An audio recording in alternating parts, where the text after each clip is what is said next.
Episode 3 of Morning Meditations, My Imitation of Christ, Chapter 3, The Doctrine of Truth. Happy is he whom truth teacheth by itself, and not by figures and words that pass, but as it is in itself. Our opinion and our sense often deceive us and discover but little. What availeth a great dispute about abstruse and obscure matters, for not knowing which we shall not be questioned at the day of judgment? It is a great folly for us to neglect things profitable and necessary, and willingly to busy ourselves about those which are curious and hurtful.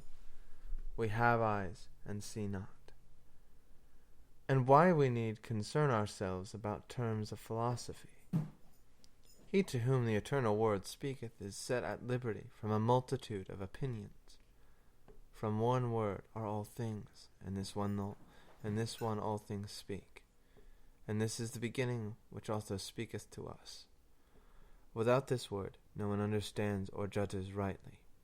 He to whom all things are one, and who draws all things to one, and who sees all things in one, may be steady in heart, and peaceably repose in God.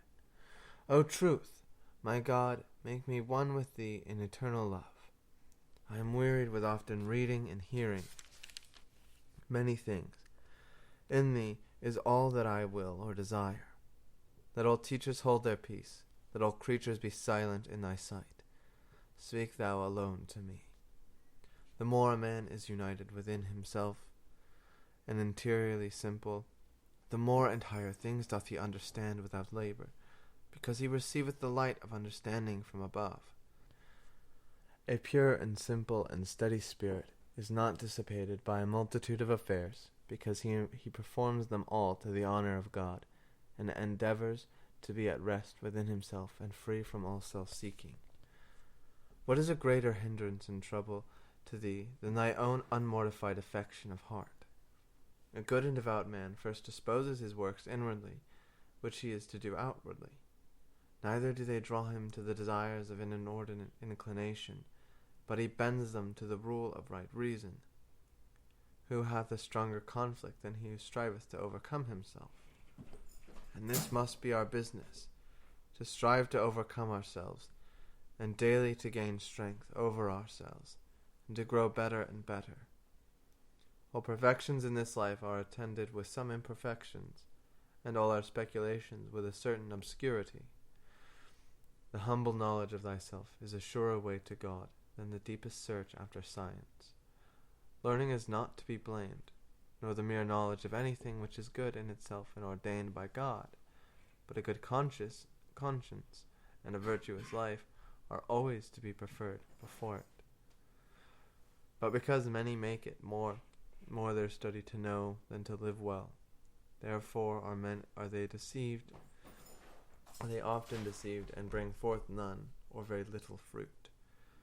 Oh, if men would use as much diligence in rooting out vices and planting virtues as they do in proposing questions, there would not be so great evils committed, nor scandals among the people, nor so much relaxation in monasteries. Verily, when the day of judgment comes, we shall not be asked what we have read, but what we have done, nor how learnedly we have spoken, but how religiously we have lived. Tell me, where are now all those great doctors, when whom thou wast well acquainted whilst they were living and flourished in learning? Now others fill their places, and I know not whether they ever think of them. In their lifetime they seem to be something, and now they are not spoken of. Oh, how quickly the glory of the world pass away! Would that their lives had been answerable to their learning. Then would they have studied and read well.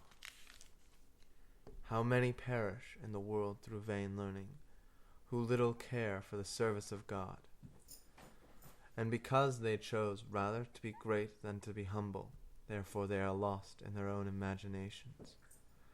He is truly great who is great in charity. He is truly great who is little in his own eyes, and holdeth as naught the pinnacle of honor. He is truly prudent who looks upon all earthly things as nothing, that he may gain Christ. And he is very learned indeed who does the will of God and renounces his own will. In the name of the Father, and of the Son, and of the Holy Ghost. Amen.